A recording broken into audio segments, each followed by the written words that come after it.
So here's the plan for next little bit. I got this casing here, but can't guess what it is. Full of gas, trying to get it all cleaned up. Oh, over here. What would be a rear end that has that tough of a bull gear, or big of a bull gear? So, yeah, I think it's an 820.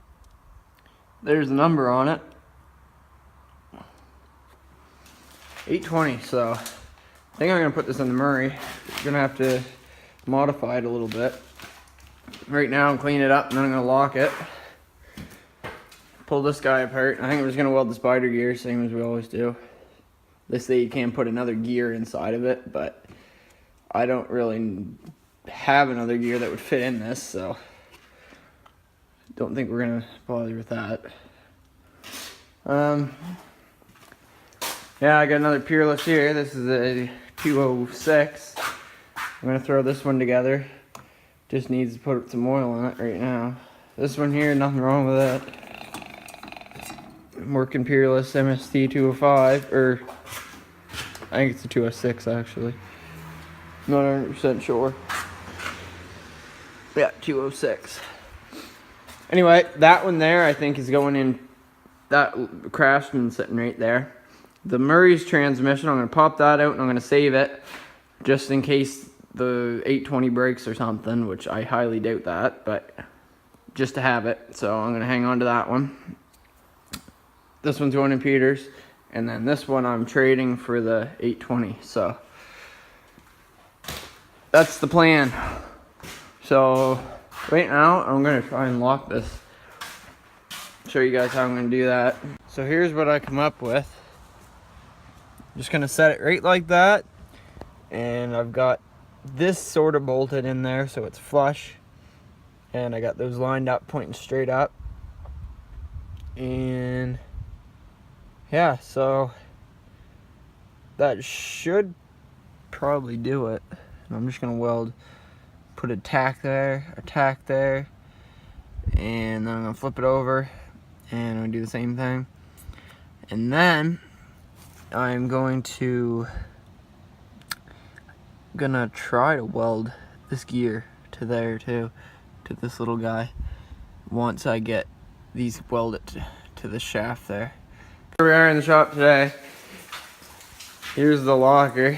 You can't really see, but what I did is I welded it all the way around the spider gear, the same as like the Peerless front style lock on a Peerless 205, and then there's these blocks, so they slide down in, and just on the inside of it, on the back side of this gear, I put a nice bead down there, and on both sides, all fours, and it seems pretty sturdy.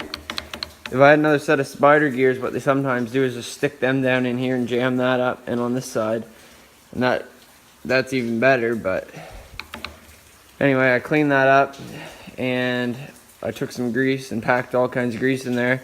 And the reason I did that is because there might be little balls of slag that might break off. I tried to clean up as best I could with the wire wheel and the grinder, bench grinder there, but you never know. So I thought this would be a good way to keep the little small material that might come off it inside of here, instead of escaping out and getting into the rear end. So put some grease in that.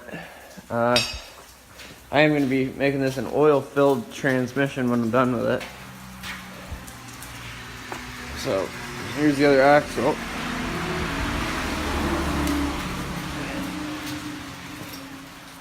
And this is a truthful moment. I actually haven't tried it yet. And she almost lines up. Well, she does line up, but doesn't quite sit flush. But I think I can compensate for that. So I'm going to try and cinch those down, and we'll see what we're looking at here.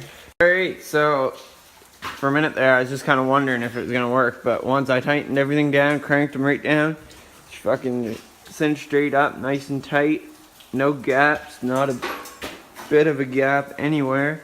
So that's going to work out pretty good, and she's locked up solid. There's not a bit of play in it, so pretty confident that's going to hold.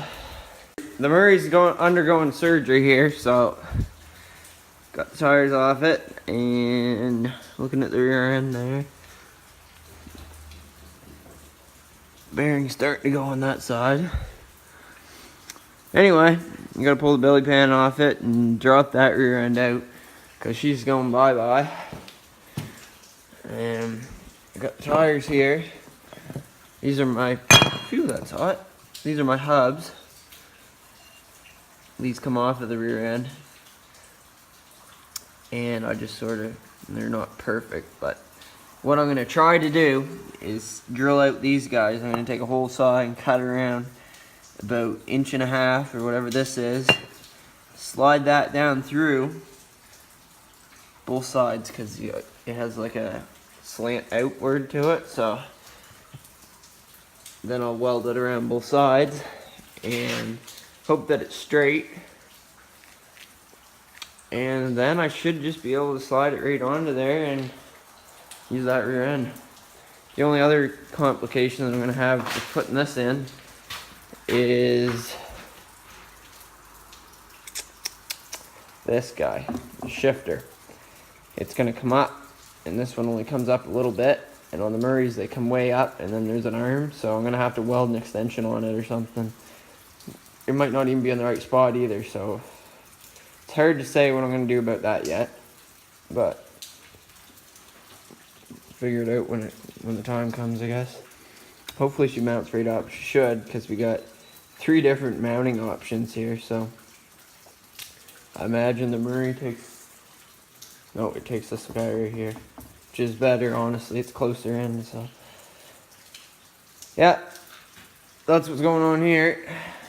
So I'm gonna pop that off right quick, and I'm gonna go see if I can get this whole hubs done up. So right now, I'm sure you guys all know, it's like 4 bolts and the belly pan drops right off.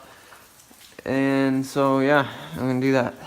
Poor old 205, she's out. There's still there's a little bit of play starting in that.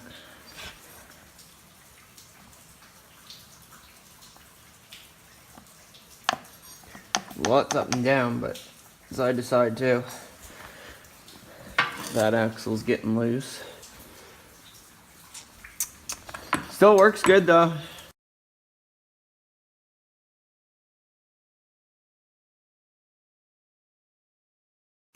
Alright, so now I'm looking at a 1-inch shaft in this Murray rear wheel.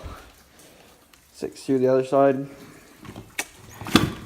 Now it just needs to be welded, but I'm going to have the rear end in the mower spinning with this tire on it, make sure that it's completely centered so there's no wobbles, and then I'm going to tack it, see what it looks like, tack it, see what it looks like, and then finish the bead. So I also have to fix that crack, so I'm going to put a nice big glob right up there. Well, the last modification for today, I just took the snorkel that was on here before. It used to end like just sitting right in there, which it was alright, but when you got the water like here, she'd die. So what I did here is side thing. Yeah, we got to put bearings in the front of this. That is just awful. But anyway, I took the hose and I put a piece of PVC on it. You can't see it, but it goes up to about right there. There's the PVC, and that runs and then up, and then I put the filter on the top of that, which you can see it right there now. So hopefully it gets enough air. I don't know if it will or not, but the main thing with that, at least it's a little bit higher, so I can go into a little bit deeper water.